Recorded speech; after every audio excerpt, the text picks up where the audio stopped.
All set? Hi, if anybody's there, hi. Maybe Oliver just clicked off.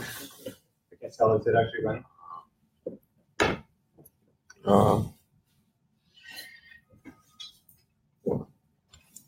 Yeah, no, right.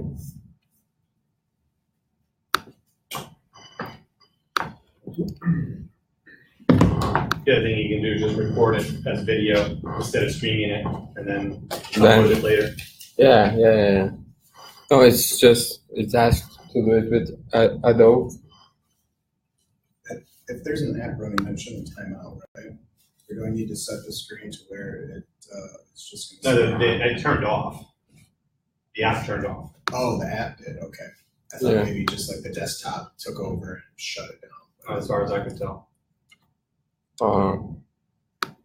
It wants us to speak good now.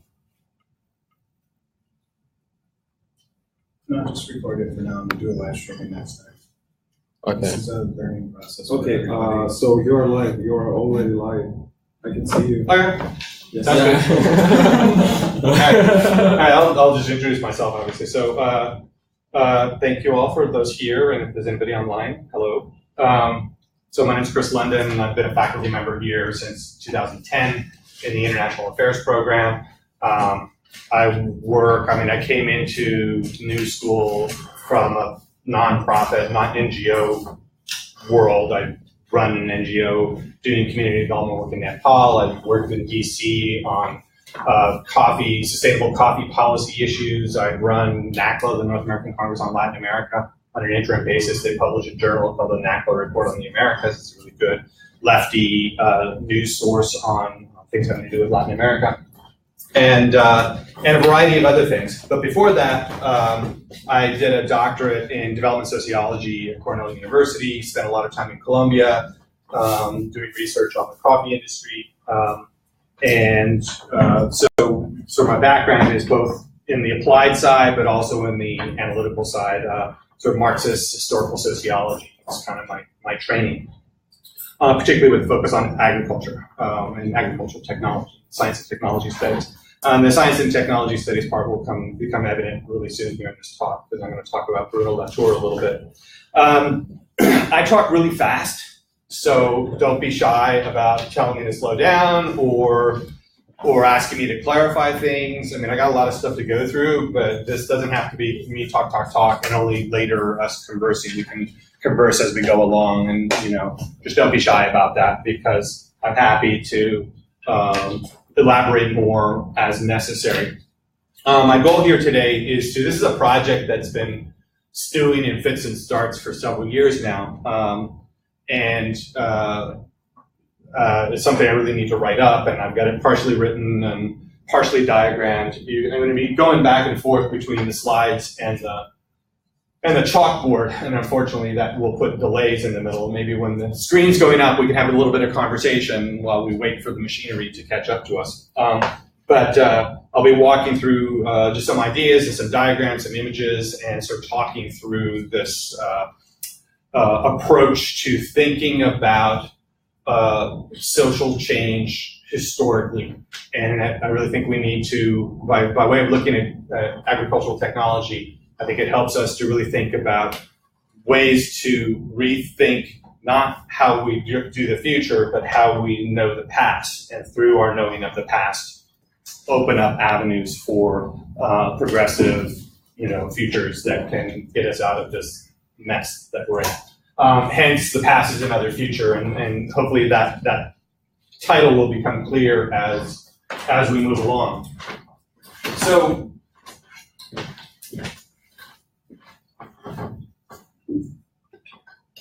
I should also add, I've been on the advisory board for Oikos for a couple of years now, and I've done one of these talks before, and this is a turnover here. I don't think anybody was here the last time I did it, but that's cool.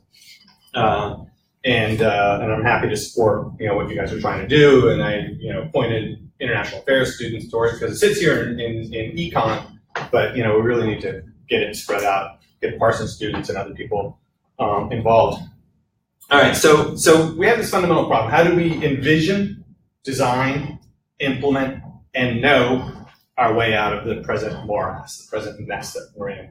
A mess that's been there for a long time.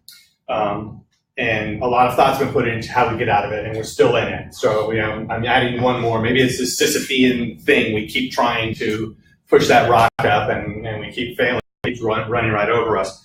Nevertheless, we keep trying. But I want to highlight, the order in which I said those things: envision, design, implement, and know. Sorry, can I? Yeah. When you say the present mess, what specific? I'm just the world, things. our world today, and it's not just our current political regime. It's the environmental consequences of 200 years of capitalist development. It's ways in which states and capital have systematically marginalized large swaths of the population, and if they aren't just marginalized, they're actively enrolled into the capitalist system by hook or by crook, right? So you can look at microcredit schemes as strategies for enrolling people within capitalist relations of exchange, and by way of that inculcating the homo economicus individual as sort of the sense of how people sense themselves, sense their community, sense their environment, their work, and so on. So, it's really sort of the mess is this sort of long-term, long-run historical trend that we've been on, but that we're also seeing the destructive. We've seen the destructive consequences all along, but we're seeing it even more. When you're talking about sort of global climate change, the scope of our messiness is getting just far beyond just any sort of localized kind of a thing, such that even if you have areas of the planet that are distant from industrial or other kinds of processes, polluting processes, nevertheless they're built into it. We saw that very clear just decades ago in terms of acid rain. Realizing what's happening with these forests. There aren't any industries around here. Well, it's because it's going up in the air, it's coming over, and it's coming down, and it's destroying all kinds of biota. So, so it's a mess that's both, long-run ecological, and long-run political economic. And we have a left that's been, you have a part of the left that's been pushing on this, back on this for quite a while. You have other parts of the left that were, fully on board with industrialism, of course. But nevertheless, I sort of fit myself into that. I'm 53, so I kind of grew up during the first wave of contemporary environmentalism, and that's sort of part of how I identify myself, and that's how I ended up doing things like, agricultural technology as a vehicle for really thinking about environmental challenges and economic problems. But anyway, the order in which, so it's envision, design, implement, and know. So I put know at the end. Usually you think, oh, well, knowledge, envisioning, design, implementation. And later in the talk, I'll sort of come back to this. But I'm wanting to right at the front and say, no, let's put knowledge at the back end. Let's put learning and reflection at the back end, instead of presuming that we know from the outset how things are or could be. Obviously we're historical, so you have this constant back and forth between knowing and doing, but I want us to sort of reverse the order for a little while, so that we can open up our thinking about some of these challenges and strategies that I'll be putting forward. So, but how do we, first we need to step back a little bit. Okay, a little bit, it's like, what is this mess we're talking about? And I sort of, in terms of political, economic, and environmental, I've mentioned a few things. But behind this, we need to be thinking about the role of the state, and the state as efforts to impose order on peoples and places. So, for centuries, even millennia in some ways, long efforts of diverse forms of states to have striven to fix people and things in place. So, I did this because here you have the states of the United States, and then these are how, countries that have a roughly equivalent GDP of a given U.S. state. So, California is Brazil, Canada is Texas, so on and so forth. but when we thinking about states is always about territorial boundedness, and it's about containerizing, creating a sort of encompassing container within which are located people's landscapes, etc., and upon which the state, through diverse mechanisms, both the state apparatus itself, but also through productive apparatuses, capital in our case, and so on, efforts to regulate and control and direct and extract from everything that's within that containerized space. Now, of course, we know there's lots of interstate relations, and there's colonialism, and there's forms of extraction. So, a state here is also extracting or engaging with peoples and places on other parts of the planet. But it's part of that struggle for control of peoples and resources. If you've read James Scott, is seen like a state, and he talks about state fixations. And he does it in a double sense, both in the material sense of trying to fix and control, but also fixation as in obsession, and an obsessive desire to bring more and more of people and landscapes within the orbit of state and capital. So, and then that process of control then generates all these problems we were talking about before, and I'll unpack that a little bit more as we go along. We see this sort of, this has been going on for a long time, but we really see it unfold in a particular way in the 20th century with the development era and modernization, where it's not just, where the fixing is framed not so much in terms of bringing the unruly to heel. It's not just bringing the unruly landscape and the unruly peasants and the unruly, serfs and controlling them so that they will produce, but actually trying to fix, as in repair, something that is supposedly broken. So it's not framed so much in terms of bringing the unruly to heel, but of repairing that which is broken, or was just a faulty design to begin with. So, the northern vision of the South as being somehow broken and in need of our aid, to our northern aid to fix it and repair it. But, there's this presumption that, well, there's something wrong with it to begin with, right? Well, it's unruly, it doesn't fit within, it hasn't been containerized within an orderly state apparatus or an orderly productive apparatus in a way that makes it transparent to capital and state, calculable, and through that controllable. And we're going to be looking at some images in a little bit to really illustrate what I mean by this. But so, through development and through modernization, there's this attempt to fix what is broken. You develop the metrics to assess the progress towards clearly articulated goals, and to resource those efforts in reference to those goal attainments. So it's monitoring and evaluation, it's policy, monitoring, evaluation, program design, and coming up with the right metrics. If any of you work in the nonprofit world, it's all about metrics if you want to get funded. But that funding is dependent on you complying with or fulfilling certain expectations with regard to whatever it is that these targets that have been set. And these taxations, but ultimately this is a really utopian kind of project, and this is something that Scott's actually pretty good on. You have this vision, you know how things work. You have this vision of how you can fix this broken thing, and you apply the resources and the technology and the expertise, and you can make it happen, and you can achieve development. Okay? There's nothing more utopian than that. There's this beautiful place of arrival, this golden place of arrival called developed. Yeah, and that's based on the idea that there is a path between development and development. Right, and there's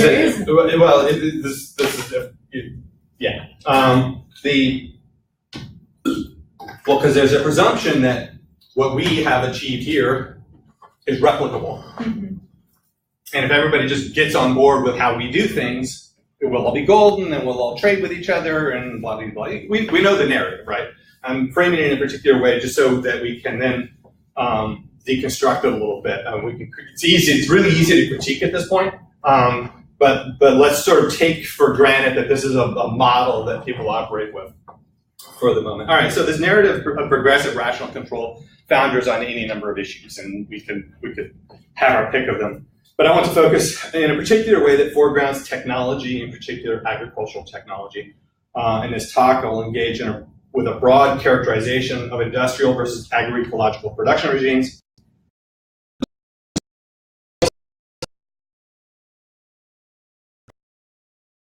Back against the linear drive of this narrative. So what you were saying, it's a linear historical process. But we know that the process is far messier than that. Why have states spent so much energy trying to contain? Because it's constantly escaping. The unruliness is ultimately relatively uncontainable. You want the person to come in? Hello.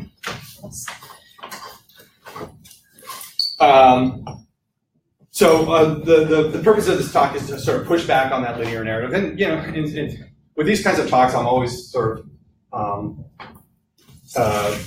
worried that this is like so painfully obvious that I'm just boring everybody because, like, why is he just repeating everything that we already know? And I'm hoping I'm doing something more than that, but that's feed in with your ideas to elaborate on the point as you feel free. So I want to push back against this the linear drive of this narrative, and then connect it. I will then connect it to the archetypical virtuous circle of policy narratives and push back against that with the multi-scalar democratic framing. So it's going to be sort of starting off with sort of broad brush theoretical approach, then thinking about and a little bit of history of sociological thinking, a little bit of applying to a particular case of agricultural technology, and then using all of that to think about what is the relationship between policy and practice. And then at the end of that, we sort of bring it all back together and try to come up with some sort of conclusion and think about pathways forward. So, Bruno Latour, pretty well known. Have you guys ever read Latour in your classes or encountered him? No, he's a French sociologist of science, and he's published tons of stuff. The book that I find most compelling is one that was published in 1994 called "We Have Never Been Modern," and he argues that modernity is built on a twofold dichotomy. So the first dichotomy is between humans and nature, non-humans. And he calls this the work of purification. So the first dichotomy between those of us humans and the moderns, he calls them. This is sort of the moderns hold or assert this dichotomy between humans and nature. But the second dichotomy is between those moderns who create this separation, and through that separation emerge narratives of domination and of emancipation. And he's arguing that these are twin sides of a singular discourse that derives from the separation of humans and nature. Because once we are no longer subject to nature, we can imagine ourselves being freed, right? And part of the separation, the freeing ourselves of being subject to nature, came along with secularization. We've actually freed ourselves of God, right? So we're no longer controlled. We're no longer in a fixed location within the great chain of being. Rather, we are humans, rational humans, separate and apart, who can know, envision, design, and implement processes as we see fit through our rationality. So that's one dichotomy. The second dichotomy is between the moderns, and then what he calls the work of translation, which is hybrid networks. And this is where, and the non-moderns, where, something like, agricultural production, when certain climatological things start to happen, but also certain points on the calendar, maybe relative to the solstice or the equinox, you need to do certain kinds of rituals. But when you're doing that ritual, you're also engaging in different kinds of kin relations, and you're engaging in some material technological, though the moderns don't want to call it technology, but material agricultural practices that initiate, sustain, or bring closure to a cycle of production. So in one act, you have religion, you have marriage, which is the fundamental economic relationship, and you have production, right? Whereas we have all three of those are separate and distinct processes. So we claim, right? So this messy hybridity and entremezclado, the intermixing of humans and nature that is the traditional non-modern so this is the second dichotomy, right? And the work, and part of the work of this, and this development, this is what we were already talking about, right? The work of development is to modernize them and bring them into the world of the modern dichotomy between culture and nature, and then act with their rationality upon nature, and so to maximize production and what have you, and to emancipate them from being subject to tradition, being subject to different kinds of control that are viewed by the moderns as being negative, like to priests or whatever. This gets really messy really fast, right? So it's ironic though, right? Because it's sort of, if we only view modernity, modernization, the modern project, for example, through the lens of colonialism, as solely a process or a project of domination and exploitation, we're missing a huge part of the story. That is absolutely part of the story. It is a process of domination. But within that, the whole civilizing discourse, we can be as cynical as we want about it, but people believed in it. Modernization and bringing modernity, we can be cynical, but folks really believe in it, and they still believe in it, right? There's sincerity there. There is an emancipatory discourse built into that. But it's fundamentally based on that state figure, the state and capital figure of regulation and control. So his basic argument is that for modernity to exist, this twofold dichotomy is fundamental. And it's not just a dichotomy between humans and culture, but culture and nature. It's that dichotomy with the non-moderns is what confirms the reality and the goodness of the modern. So if this distinction between nature and culture collapses, then the whole idea of modernity collapses with it, right? And his argument is that in technology, we see the same processes of hybridization continually going on, and they have always been going on. That we're beginning to recognize it now is only just, sort of a moment of reflection to see what has always already been there. Hence, we have never been modern. But then what do we do in the face of that becomes one of the questions. So let me just go back to my notes here and make sure.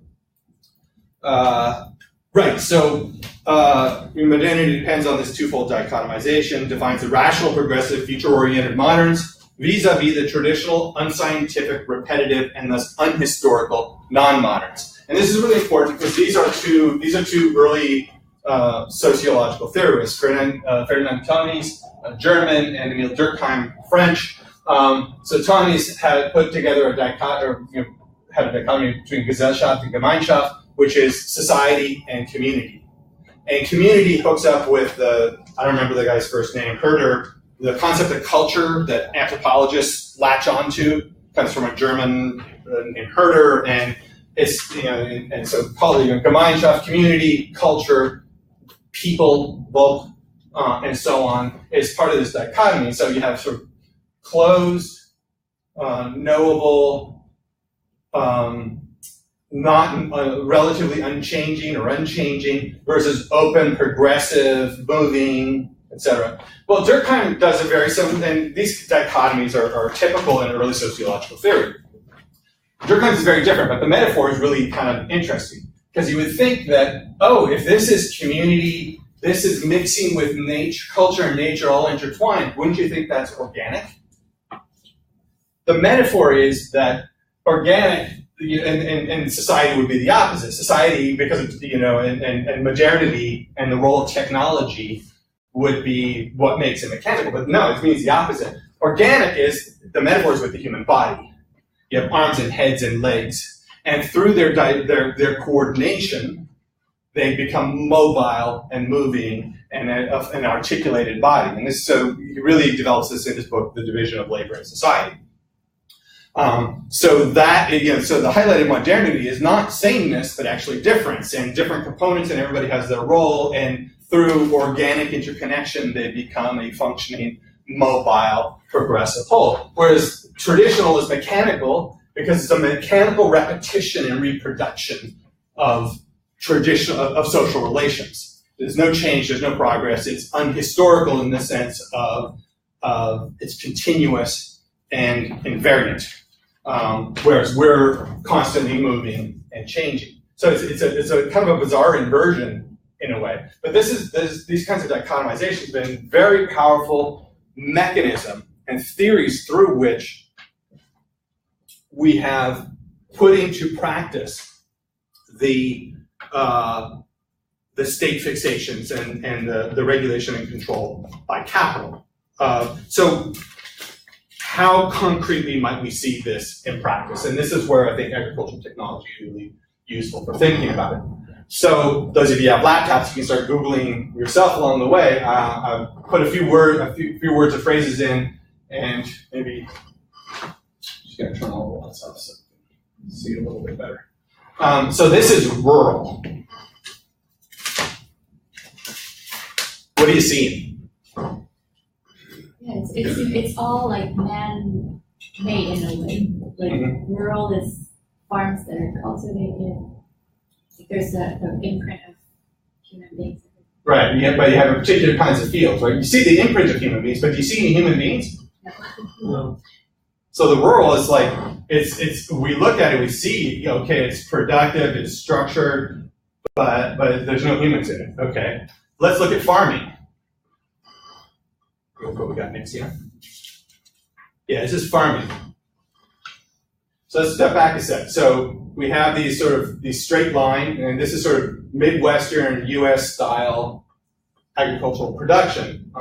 There's more of it here. Now these landscapes are a little bit different. Or you have rural being like these spectacular, here's a marshland with mountains in the background, or you have grazing, etc. Now farming, okay, you're starting to see some human beings, but still it's dominated. All of this is like, what's the first stuff that comes up? And this is not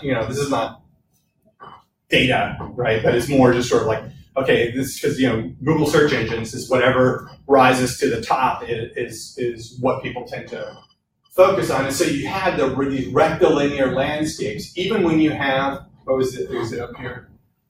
Here, you have this as the hoeing, and this could very well, it looks like it's Southeast Asian, but it could very well be in California. Same kind of thing, a lot of machinery.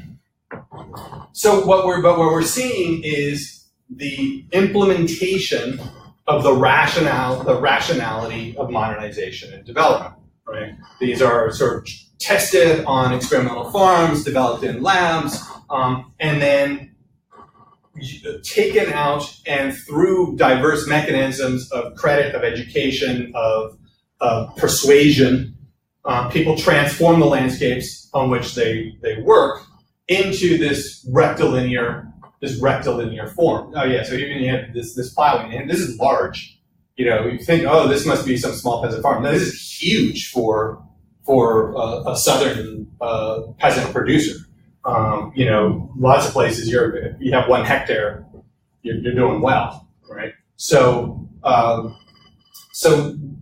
now this is traditional farming. Now what's happened? What's appeared? A lot more people. You have some sort of collective labor going on. What else? Animals, yeah. I mean, and you're getting much more. Yeah, it's no longer the modern.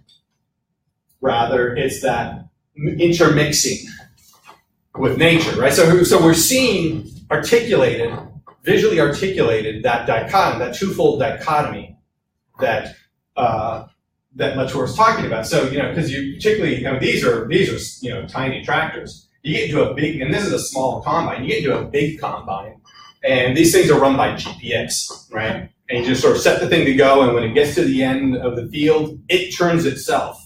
And there's a human being sitting there in air-conditioned comfort in the middle of a blisteringly hot Great Plains summer, right, with his iPod or whatever, or drinking his coffee, eating his lunch, while the machine drives itself. So there's this radical separation of the human from the earth, whereas here we're seeing, oh, well, they're getting all dirty with the animals and the soil and all the rest. So here we see through farming and through agricultural technology that fundamental dichotomy realized, right? And this is why I think we really need to pay a lot of attention to. In a place like the New School, it's all urban. We need to be spending a lot more attention, paying a lot more attention to the rural and to agriculture. And there's a lot of stuff on food too, but it's like food from well, I'll get into food from nowhere shortly.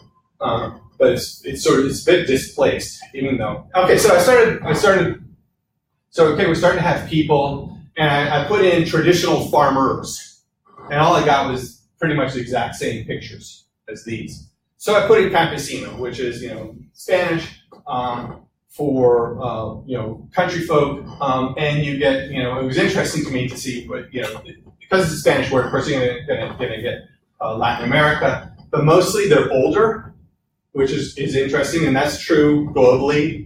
Agricultural populations or farmers are for the most part aging. You've seen definitely more women. You're seeing, and this is coffee here. I mean, this is campesino, but they're clearly in an industrial field. I bet you this is the Central Valley of California. And what was really interesting to me to see up here, the Mexican Revolution get referenced. Because, at the top of Google Pages, it'll be other things you might be interested in. So somehow campesino led straight into revolution. The unruliness, remember, the state is all about tamping down, repressing unruliness so that it can control it for purposes of production and accumulation of capital and wealth in general. These unruly, unmodern peasants are ultimately very threatening to the system. Hence, huge, billions and billions of dollars into the environment, into the development apparatus. And it's not, and I said, I don't want to doubt that there is sincerity. But let's also never forget that development fundamentally grew up in the context of the Cold War. You were worried about revolutionary peasants all the way through. And so the development is ultimately a political project, which we're all very familiar with here at New School. All right, so what's the closest equivalent to campesino? If you translate campesino, it's peasant, right? And you have the Journal of Peasant Studies. But what do you get when you get Monty Python, the Holy Grail? But you get these sort of medieval or early 19th century European rural. You do have you can't see it very well, but you do have a peasant riot going on right here. So you have that unruliness. But it's our notion of traditional farming. Ultimately, this is the moderns notion of traditional farming really harks back to something from hundreds of years ago. And we think it's medieval. Anything that is not this is ultimately medieval in the particularly Anglo-European context, and because we're talking Google, so different parts of the planet you might get different sets of images. All right, so if not peasant, then what is farmer? And here you get sort of again some older people. You do get different parts of the planet arriving, but you also have some of this sort of, the new neo-rural bucolic, you can imagine them as, showing up at Union Square during the farmer's market, and so on. You certainly have, laboring of different kinds going on. But overall, it's dominated, and here's greenhousing, it's dominated. Here's that same plowing image, right, that I said was, that's actually a really big farm. That's not some peasant holding.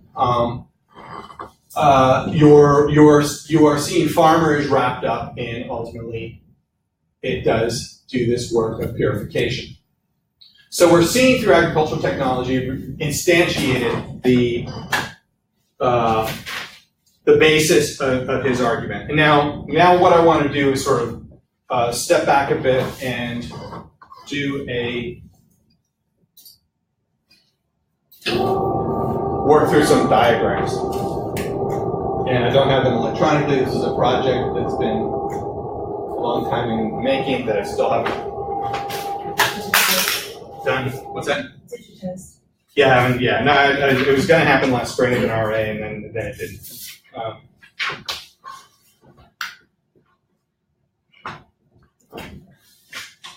I will try to work on the time issue. We did get a little bit of a later start, so I will.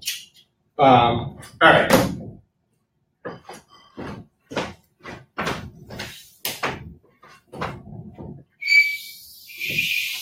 Sorry.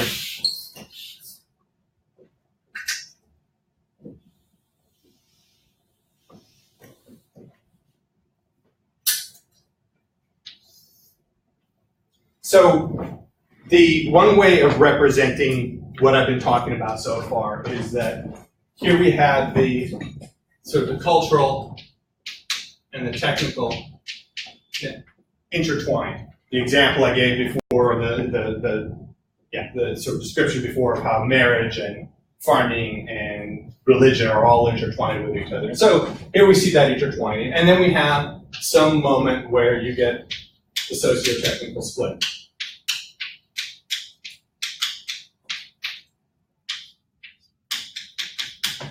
And it goes off, and you get so you get technology, and you get food, what's called food from nowhere. I studied with Phil McMichael at Cornell in food regime theory, so this is like there's a whole literature behind some of this language. Wait, which is culture? That's culture. Sorry, got it wrong here. This is food from nowhere. And this is industrial life.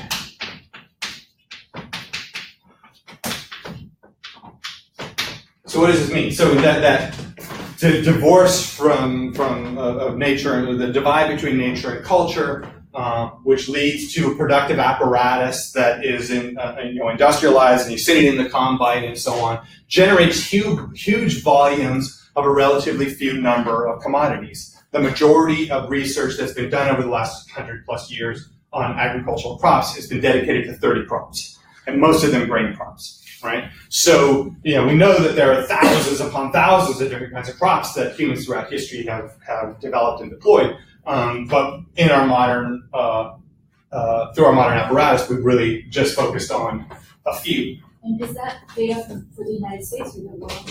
That's global. Yeah.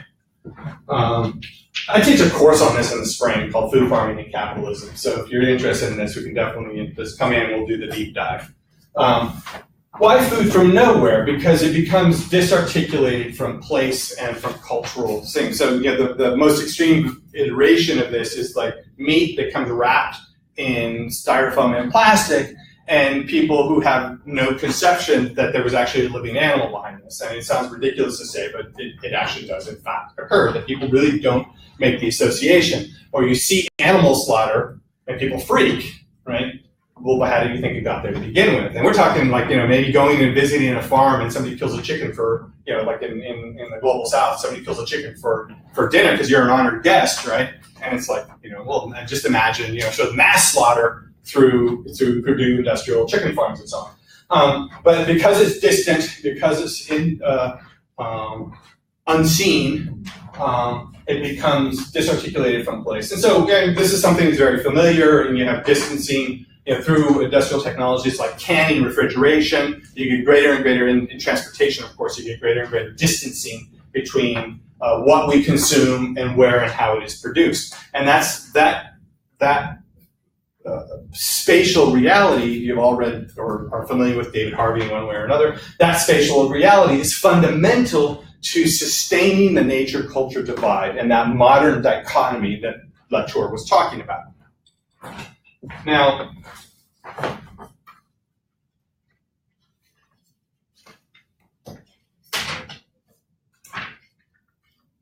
right, so underlying this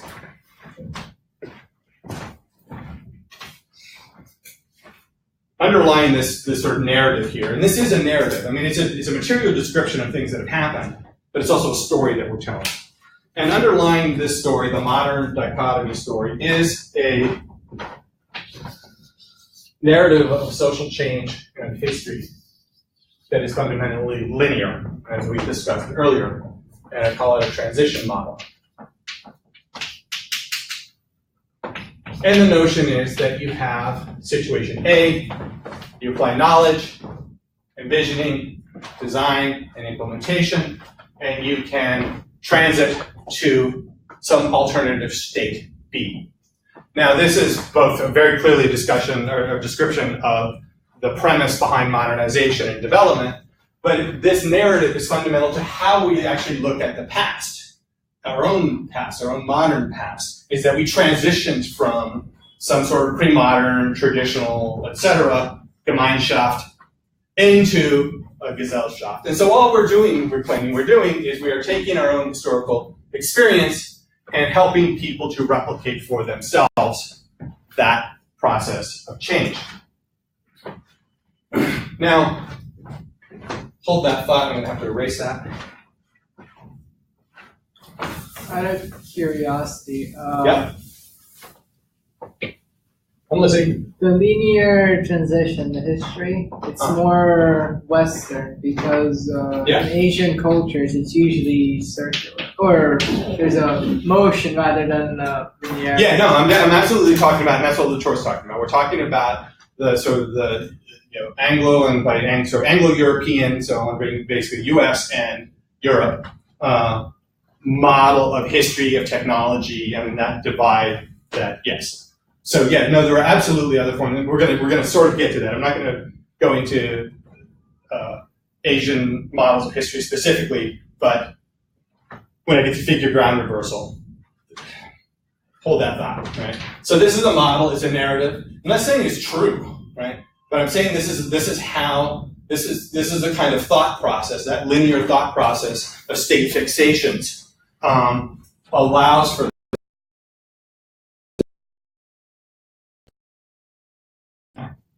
Well, one of the things we have to remember is that this process, the attempt to contain, why does the state continually have to organize, control, and repress? Because the unruly masses are constantly squeezing out, whether those masses are human or non-human, rivers, animals, human beings, constantly escaping the mechanisms of control. The state has to constantly reassert. And that can reassert through direct repression or reassert through different forms of persuasion or something like credit, banking credit, which is both simultaneously.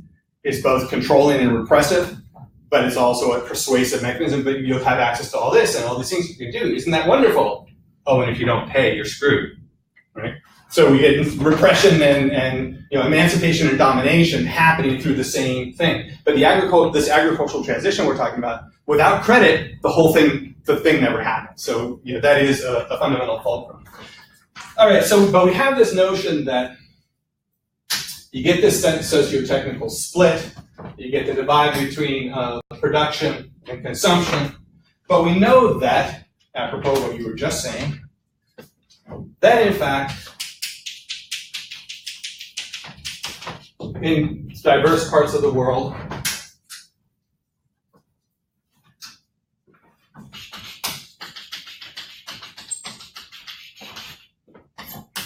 the intertwining has continued. And these are variously, these are margins, these are interstices, these are regions of refuge. There's lots of sort of literature and language on the ways in which different kinds of peoples around the planet have either actively resisted incorporation into the modern system, or have, and I want to, like I said, I always feel uncomfortable when I say things that way, remembering along with Latour is that it's a rhetoric, it's a narrative, it's not a reality. Right? They resisted that modern system, or they've been actively marginalized, and because they were so small, the state didn't sort of we don't want to expend energy on that. They're off there in their mountains, who cares? So they've continued to be there.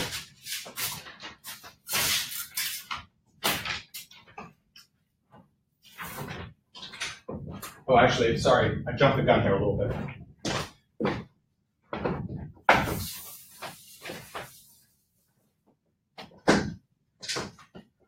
we're faced with, okay, we got the farmer's market, we've got Whole Foods, and everything that all of that represents.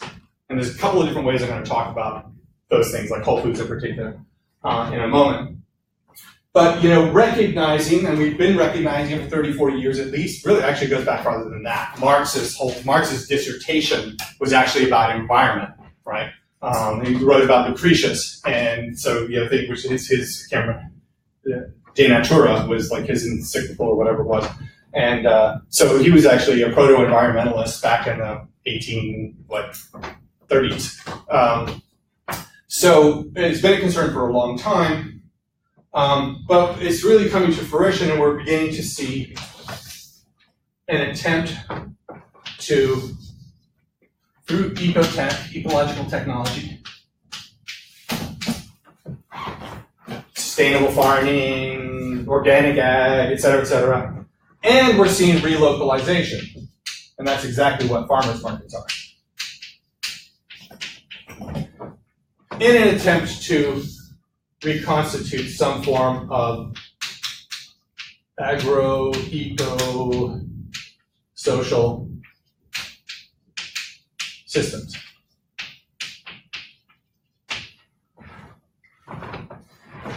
So we're seeing, we're seeing an attempt to. So if in Marxist terms, this is called the metabolic rift, and this would be attempts to heal the metabolic rift. The metabolic rift is the separation of humans from nature, and this is actually one of the things that emerges from Marx's dissertation. And we see this happening. And this is where now I got to go back and reproduce my dotted lines. It turns out that a lot of this ecotech is actually coming from learning these lessons. The relocalization is learning these lessons and reconstituting and applying to our present circumstances in places like New York City. So ironically, this most cutting edge of our thinking about agricultural technology, and you actually can have, there's this one book called Lentil Underground, which is about the emergence of organic lentil production in Montana, which is like super Great Plains, industrial combines and so on. And you have a guy saying, it's like, well, I'm really traditional and this new stuff is really hard to do. His traditional is like the most modern of industrial production, but now it's being conceived of as traditional. Vis-a-vis these organic lentil farmers who are doing it by their fingernails, right? But somehow that's become the modern. And so this most cutting edge is coming about in part through an encounter with and a reflection on and engagement with these regions of refuge, these peasants, these forgotten, marginalized people, at least within the modern rhetoric. Yeah? So we're talking about the difference between global south and global north with food production and capitalist systems where the old can become new again. Is there a way on these larger scales for members of the global south, state-level actors, to institute newer food production technologies, but within their own culture, as opposed to? We're going to get there. Okay, that's where we're going. So yes, exactly. If you're interested in these things, Raymond Williams, a really brilliant literary critic, Welsh literary critic, published a book some 40 years ago, or whatever, 50 years ago, called Country and City. And it's basically a look at 200 years worth of English literature, George Eliot, Jane Austen, et cetera, Thomas Hardy, et cetera. And what he sees is that every 30 years in English novels, they're lamenting the passing away of the golden age of English rural society. But like clockwork, every generation is passing away. You can still see it a little bit, but it's disappearing on us. For 200 years, they just keep doing it over and over and over again. It's brilliant, right? So you're seeing different ways in which we are constantly redefining what is traditional and what is modern relative to our own particular historical situation. The traditional is somehow always that which is still visible but passing away. And we lament it, we are nostalgic for it, but nevertheless you can't slow the wheels of progress, and ultimately progress is a good thing. Because remember, it's emancipatory. That's fundamental to the discourse of modernity, is that narrative of emancipation. So yes, domination and loss, but that flip side outweighs it in certain kinds of ways. Why is this not going on?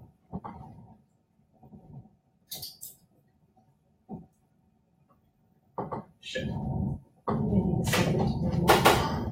Oh, okay, that's why I was asleep.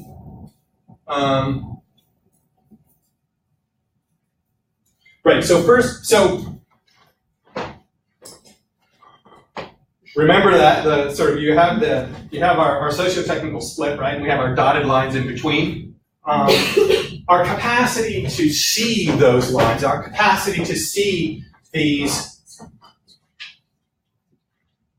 peasants, these campesinos, these traditional farmers, to see them not as this fading away past, but an active, creative part of the present moving into the future,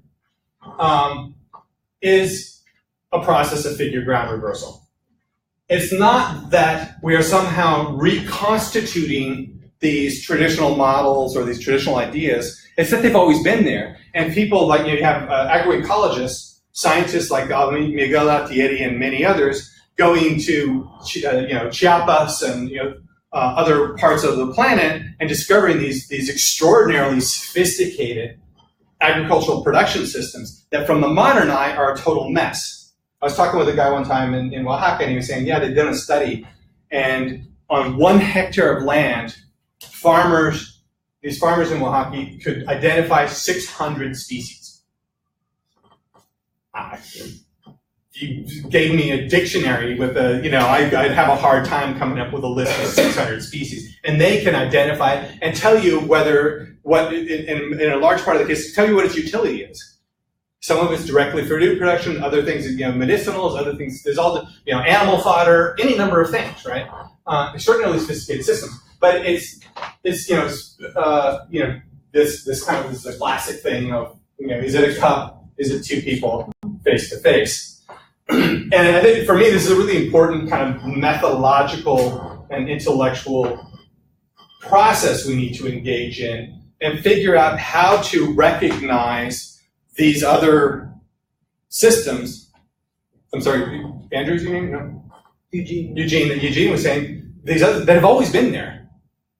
Through the attempts to control and to eliminate, they've tried to get rid of it, and they absolutely have reduced the amount of space occupied by these systems, but they've always been there. So figure ground reversal is like, okay, let's just flip our gaze. Let's stop looking at the spectacle of the modern and see what's that background. And what I like about this is like, if you start following it, so you focus on this dragon thing here, you focus, and you get here, and you still see the dragon, but suddenly you're actually now the ground.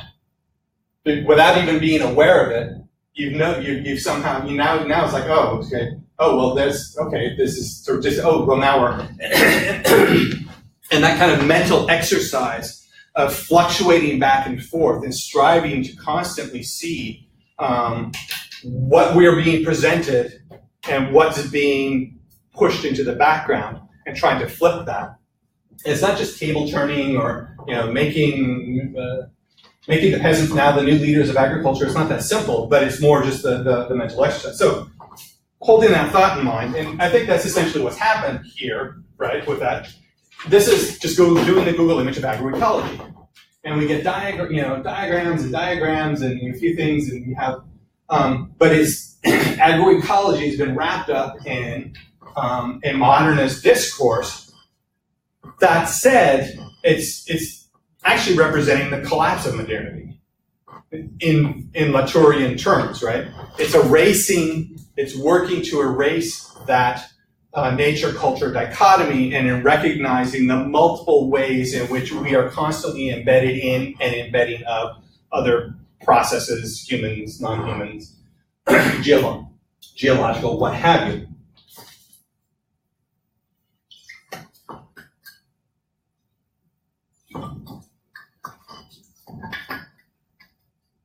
And I just want to point out that this is not new. This is a diagram that have been one of the sort of part of this project.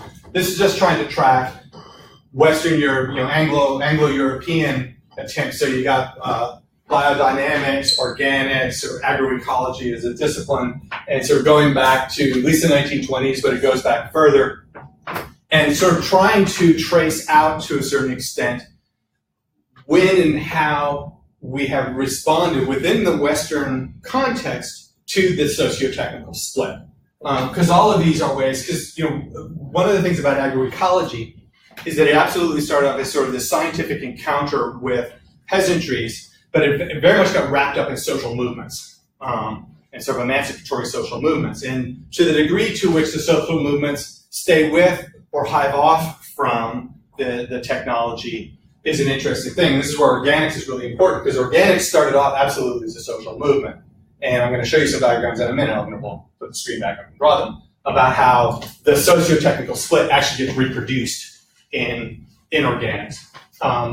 So it's not a linear process. It's circling back on itself constantly. I just want to reinforce, it's not just Chiapan peasants or African or Asian traditional agricultural practices.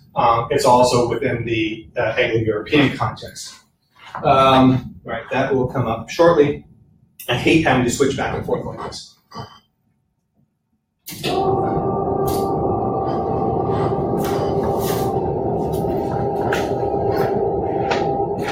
So here we see our figure ground reversal. Now, let's go back to, so we had this linear transformation model, which doesn't help us articulate or understand what's going on with this. And what I'm trying to describe here is a real current attempt to relocalize and make sustainable our agricultural systems. Now, it's still very small, but it's a big attempt. I mean, the fact that, Amazon has decided it needs to buy out Whole Foods in order to get a big piece of this, the fact that Walmart is the biggest purveyor of certified organic products in this country, tells you something about just how potentially powerful this process has been and can be. All right, so what am I proposing as an alternative conceptualization? And it's to say that within A, B already to some, is already there, right? I'll do this, eventually I'll do this digitally, and it'll be nice. You can sort of see, a little bit of fading, so you can see how it's mixed in with. It's not like just an island separated from, it's interconnected with. Peasant farmers are engaged in the market. I have a book called Peasants and the Art of Farming, called by Jan Dewey van der Ploeg. Great book for really unpacking what the implications of this. But the notion is that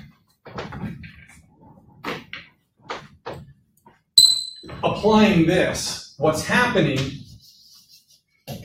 is that B is somehow emerging out of or out from under the umbrella of the industrialists. It's stopping to be marginal regions of refuge, forgotten, etc., and sort of asserting itself as somehow separate from. Now,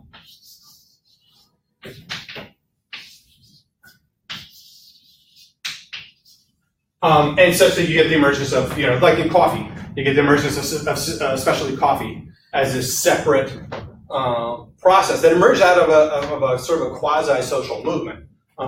People here especially, and they think Starbucks, and Starbucks is a part of that, but that's not by any stretch the whole story. And then, so what goes on, what comes afterward? Hard to know, because it's not like the industrial system has somehow collapsed and gone away. We do not have a linear model here. So you actually have these two side by side and potentially engaged with each other. Yeah. This is where you would see some like the fair trade systems, speaking of coffee, of how they would fit inside of there, but not so much a transition. That's the social movement element, because remember, these are sort of these traditional, I'm going to always use quotes, these traditional systems, partly like with coffee, you get people coming in and trying to, one, you have the agroecological value of this non-industrial form of coffee production, because it's food, it's shade trees, it's biodiverse, all these kinds of things. And say, it's like, wow, this is really valuable. Let's help create market mechanisms to, get an influx of cash to sustain this as a socio-economic system, separate and distinct from the conventional, and that's how they talk about it, the conventional coffee economy, which is the industrial and trading, et cetera, et cetera. So yeah, I mean, those are social movement players within, because that's the point, right? It's the intertwining. The idea is that through those certification things, it's engaging in the attempt to heal the metabolic rift between society and culture and nature. All right. Now, so this is sort of it really kind of there's still history, right? Things still happen in time. So it's linear in that sense, and it's cumulative, but it's not this just sort of transition from abstracted situation A to abstracted situation B. It's much more messy than that, and in that sense it's more illustrative of the reality. But then what can happen? I wish I could push this over. What happens, so let's say what happens with organic.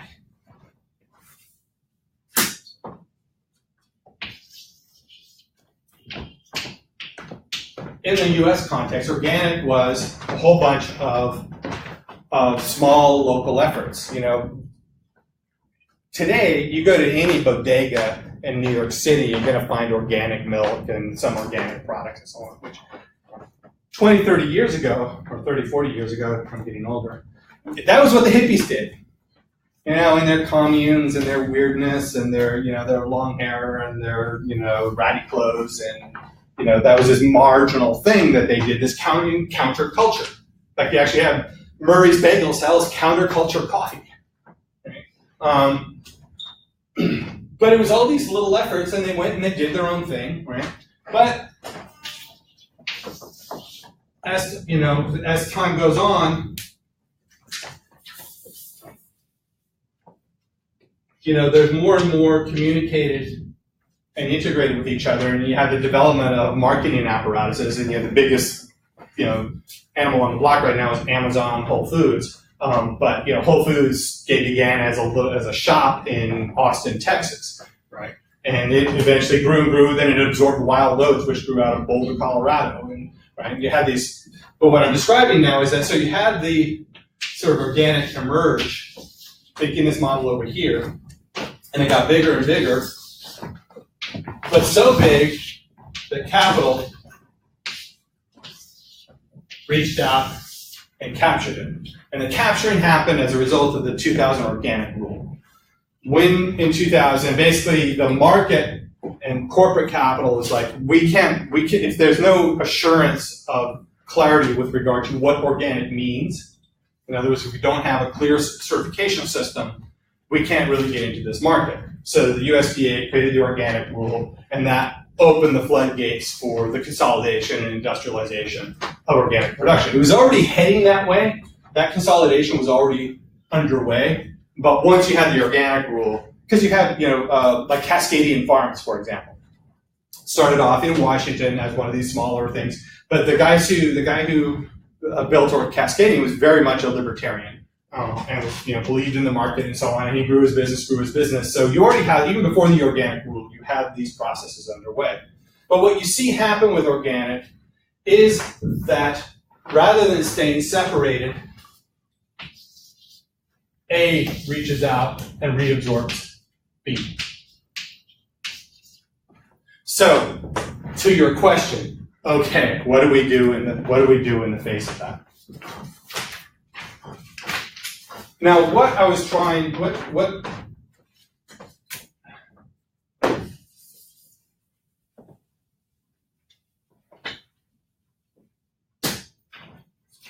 happened with organic, and one of the things, we can criticize industrial organic all we want. The reality is, tons and tons of agrochemicals are not in the environment, workers are not exposed to those. They're exposed to other kinds of things. It's not like there's no chemicals. Right? But it's much more regulated and controlled kind of environment.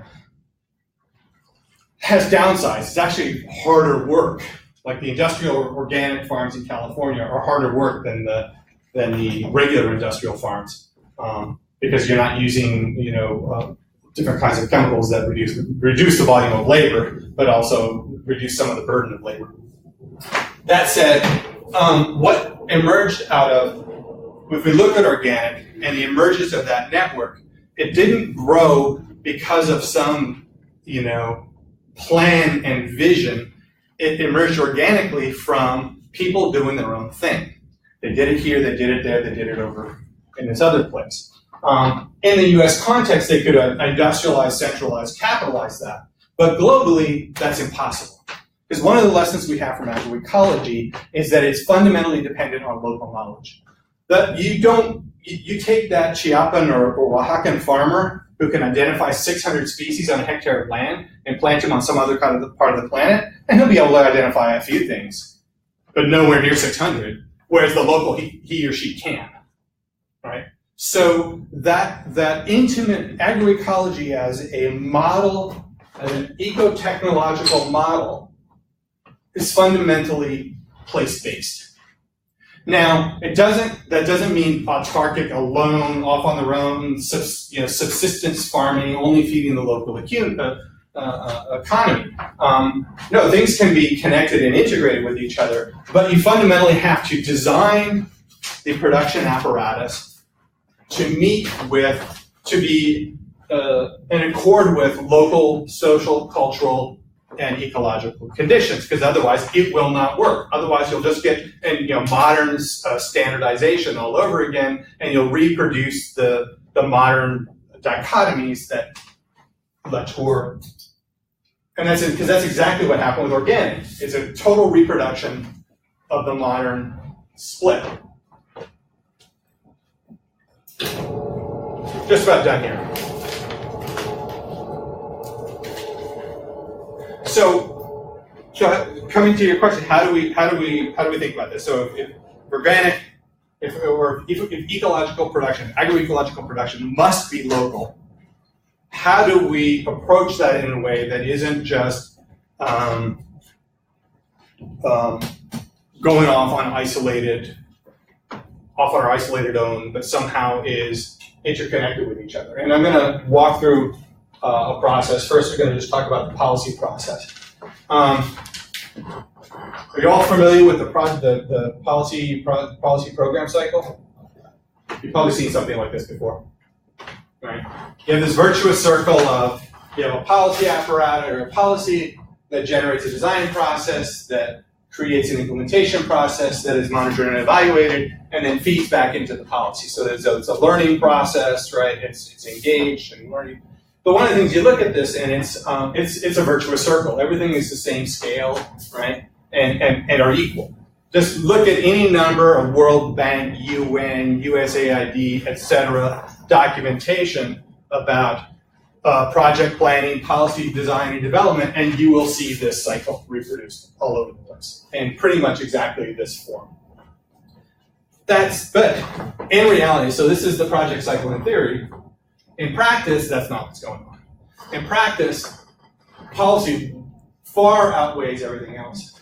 And monitoring and evaluation, I teach this stuff. Monitoring and evaluation, for very good reasons, is designed not in reference to what you actually learn through the whole process, but it measures the degree to which what emerged out of the implementation process complies or is in concord with the expectations, the goals of the policy or not. It doesn't actually measure all the other things that can happen. If you've ever done any kind of field work, you know that the stuff that gets initiated through this process will lead to lots of different kinds of action, but a whole bunch of other things are going on. And field-based practitioners know that a whole lot of the learning, the change, the transformation that happens isn't necessarily as a consequence of the specific activity, but the spillover effects. Now, M&E is trying more and more to kind of capture these kinds of spillover effects and measure, but nevertheless, it's still fundamentally about confirming or disconfirming the policy as a viable intervention and whether you want to continue with it. So that means there's planned ignorance in the process. We don't know all that other stuff that's happening that potentially is somewhat equally or more important than anything that was actually generated directly by the policy itself. This doesn't invalidate the policy. It just says that it's one actor amongst many. But our ways of measuring that. So what you end up is getting a feedback loop between policy, and actually you get I need to change this diagram. There's a feedback loop between the design and the policy process, because these two combined together are all about instantiating or creating mechanisms for relaying it to whoever's going to implement it on the ground. And this is ultimately pretty divorced from what actually happens. So given this, and this as a reality of policy and practice is partly why we have so much policy failure. How many billions of dollars and decades have been spent trying to develop the underdeveloped or the developing world? Still, why do we continue to see high levels of poverty around the planet? You can look at human development reports, and you can see that in terms of education and health terms, there's far more access to education and health now than there was 10, 20, 30, 40, 50, not to speak of 100 years ago. Absolutely. In that sense, there has been progress. But we know that levels of illiteration, we know that levels of precarity are the same or even higher. We know that in the Anglo-European context that wages have been flat. We've had polarization, and well-being has actually declined in a number of ways. The white male population in the United States has a declining life expectancy. It's extraordinary, right? What development? What modernity? Right? So there's been a profound failure. So how do we rethink it? So going back, what was going on here? This is sort of my model of how it ought to be.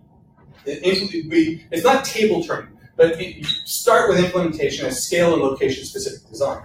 Scale specific. It could be the size of this room. It could be the size of this building. It could be the size of this block, city, et cetera, et cetera, et cetera. It's scale dependent. So this is not just, it's all local. We're just gonna, gather together and eat meals together and everything will be beautiful.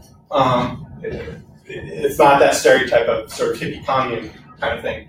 Scale and location, and through democratic processes, generating monitoring and evaluation, or learning processes, documentation and learning, which lead to feedback and adaptation, and guiding policy. Now, it's not that policy is just sort of an epiphenomenon. Policy actually has a very important role to play in terms of providing linkages across scale. Because if you design at the scale of this room and fail to take account of the other rooms on this floor, not to speak of the building,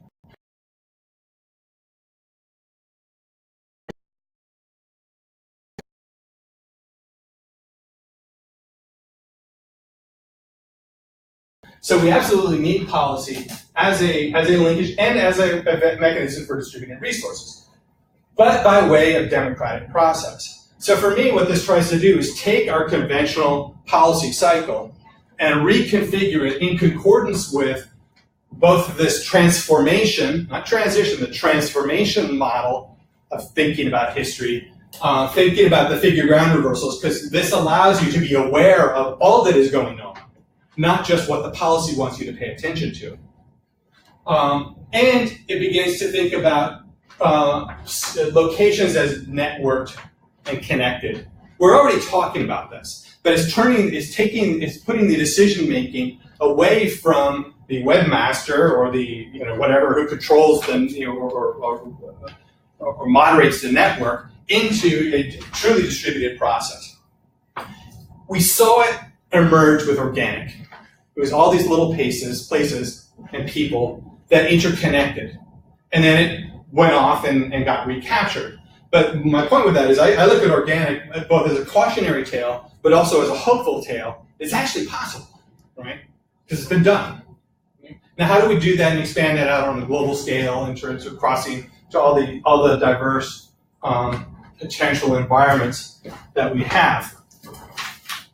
I think I won't draw the last diagram. All right, so what I've tried to do is to, that transformation model is nice in terms of providing us a way of looking at the past differently, reconsidering what is past and present in a profound way, recognizing that the past isn't past quite often, And we have a sort of a design model. Okay, but what do we do, right? So, you know, do you just do it? Do you, like, okay, you know, build your own little piece, like, you know, not go off maybe into the commune, but I'm going to build my agro-eco business, or I'm going to build my, you know, ethical clothing or whatever, and just do it. We each doing that. Okay, that's, you know, what the challenge we have is that we need that, but if you don't have the apparatus to link and connect and communicate, sort of an anarchy in the good sense, but an anarchic network has power to it, but there's a real challenge in terms of not stepping on your own toes. So if you don't have some sort of policy apparatus that helps you link and communicate across that. So I'm not convinced that just do it is adequate to it. Or you have, you know, sort of go for it.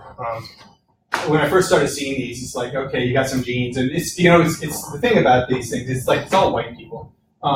Constantly, it's just white people going forth. And if you look at some of the other, I recommend it. Look at some of these ads and sort of the narratives, because they're essentially taking some of this stuff, this distributed, networked kind of understanding, and commodifying it for their branding purposes. You know, so I'm very. I've got colleagues who work on social entrepreneurship, and I think there's really cool things, but I'm extremely skeptical about a lot of that stuff, because I think so much of it is just another form of capital. It's going to be captured by capital.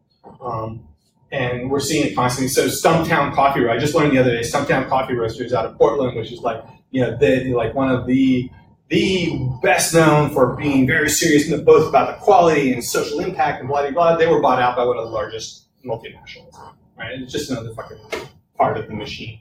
So I'm very skeptical about this do it on your own kind of thing, and this sort of organic or anarchic kind of approach. I think I'm too much of a Leninist. I kind of want to see some notion of state formation emerging out of this. I don't want to reproduce command and control states, whether it's the actually existing socialism that used to actually exist, or whether it's the state capitalist system that we have. That's not going to work. But I don't know what that model is. Now, that transformation model is straight Marxist dialectics, and I take it ultimately from Bertell Ullman. I highly recommend, if you're interested in Marxist dialectics, read Ullman. His book, The Dance of the Dialectic, from which this is taken. So his thing is that you do the dance. Don't go forth, don't just do it, do the dance. And the dance is analyzing, checking it all back, historicizing, then visionizing, and then organizing. But what's interesting is that the organizing is also step back. One step backward, finish with a jump. Now we're on a higher level. But look for preconditions of such a future in the present and use them to develop your political strategy. So it's taking that figure ground reversal as a political strategy for analysis and organization. There's no how-to book that comes out of this. You do kind of have to just go forth and do it, right? But, you know, it's through some sort of collective articulation of the basic conditions necessary for constructing some sort of a distributed sustainable system that we can maybe achieve it. We can, in a sense, be conscious of it in a way that the early organic was not self-conscious. For good reasons. That's not to blame them. It's just, you know, it's a historical moment. But the last slide is, you know, so if it's going backwards, so are we walking backwards? And I was trying to think about this, like, you know, okay, if that's the future and that's the past, are we going like this? Or is it that we're going like this and we're sort of seeing the future emerge around us as we work through the past? I don't know how the metaphor works. But one way or another is sort of really rethinking our historical location and our ways of knowing and engaging with history. So it's sort of, that's why I inverted it at the very beginning. It's envisioning, designing, implementing, and knowing as an outcome of the process that then feeds back in, etc. But it doesn't privilege that kind of God's eye view, the modern notion that we can somehow be rational and apart from and command and control. It fundamentally takes Latour at his word. We have never been modern.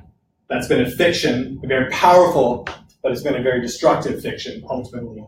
And until we work out these alternative mechanisms or these other mechanisms for thinking about and doing history, we'll just keep getting sucked right back into it and do the same thing all over again.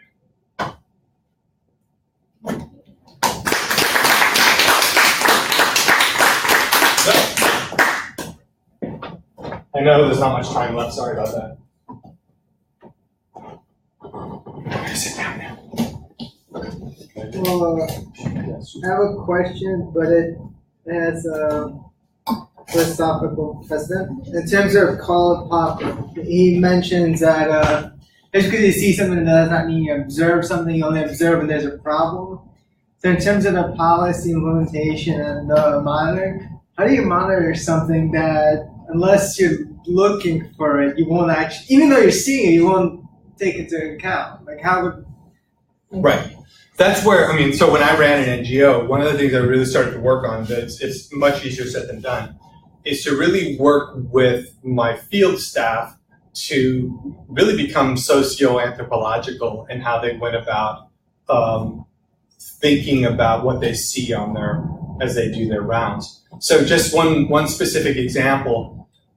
One time in this one area of rural Nepal, I was there with the agriculture officer, and there were 2 kitchen gardens, and one, it had rained and so on, but one there were all kinds of water rivulets and so on, and erosion that had happened, and really kind of a mess. And this other woman had built this whole sort of lattice work of wood, had done raised mounds, and she'd done her whole own creative thing.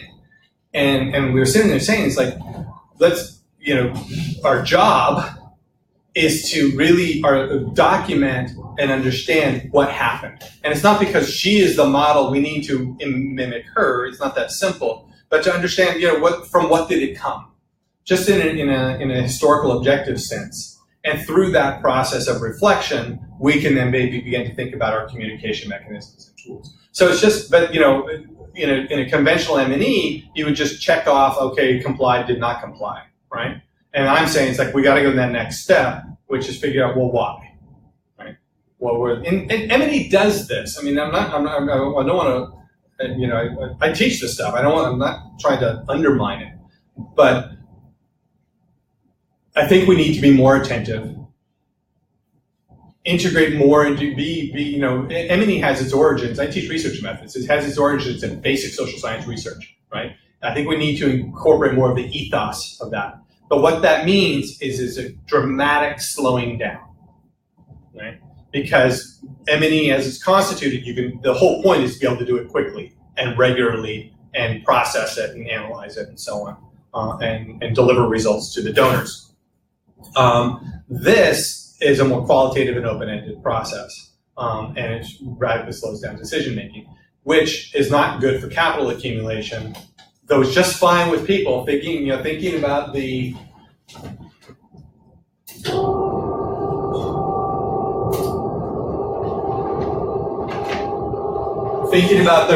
peasant refuges, et cetera, that never went away. These folks have continued to operate on a time frame that doesn't. That's why they're unruly and need to be brought to heel, because they don't comply with our time frames. So you're right. And in a pragmatic sense, yep, it'll just continue. But how do we, that diagram of location, scale and location specific design is also utopian insofar as it really, the ramifying consequences, we have to really rethink the whole system. And how do we do that? Well, just start trying to do it here, just start trying to do it there, get the donors to get over their obsession with numbers. Numbers are important, but they are so obsessed. And now they want randomized controlled trials and so on, which for so many social processes are just frankly ridiculous. But that's the gold standard, right? So we're just getting more, it's just more and more worse. This is why I think it's like, maybe we have to do what the organic folks did before. Let's go off and do our own thing, protect our own space. And how do we get funding? Because we don't. You know what? I just saw on LinkedIn, on my LinkedIn feed or something, somebody that I'm connected to went to a philanthropy conference, and in the philanthropy conference, the keynote address said that now donors major donors are moving from New York City to Silicon Valley, and they're even more interested in data. So yeah, that's very scary, especially considering all the No, we have to step out of it, because it's like even looking at, there have been good studies been done on environmental organizations, because they're sort of they are so completely, you look at their boards of directors, they are so completely dominated by capital, right? And it's just more of the same. So yeah, there is a bit of, I wasn't disparaging the anarchic, I was just more expressing my despair at the possibility of anarchism cohering enough to become a more broad-scale transformation. But I think we do have to have anarchic processes, because it's not going to, it will not, there's this book, The Revolution Will Not Be Funded. It won't. I can't remember, it's a collection of essays. It's a great book, just Google it, you'll find it. There's a lot of good. But it can still happen without funding, is what you. It happened with organic. That's the thing. It happened. Now it eventually got funded because it became so big. And the problem I see in all of this is that there's this concept, and this is why I'm really skeptical about this, the tech stuff and the social entrepreneurship stuff and so on. It's because it's like, well, we need to be innovative. No, we don't.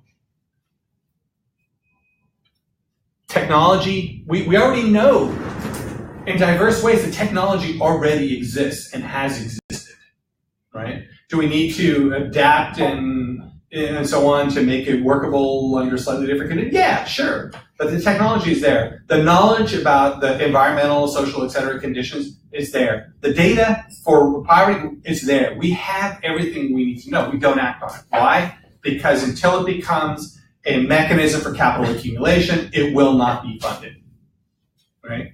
So we have to break with that. And I don't know how. And that's sort of like I'm disparaged the go forth and just do it. Nevertheless, if there aren't some folks doing that, nothing's going to happen. Because do not wait for capital. Do not wait for the donors. Christ Almighty, they will not. They are followers. They are not leaders. Silicon Valley, they're followers. They talk about themselves as leaders. They're followers. They're only doing this because they managed to figure out how to capitalize it, and now they're sort of feeling all squishy about being human beings or something while they abuse women. But I'm just totally skeptical of all of that. It's like it's folks building it, doing it, making it happen, pushing back, and it's a struggle. It's not exactly a hopeful note. Yeah, no, we could definitely talk all day on this. I know I see a couple other people with questions, but we have about 5 minutes to break the room down, I think, before classes come. Oh, really? Oh, okay. All right. Well, thank you very much. Yes, thank you. If this is a good recording, share it with me, because I have a terrible time writing, and so if I just transcribe it, I'll actually get half the paper written. Oh, nice. Thank you. I'm going to do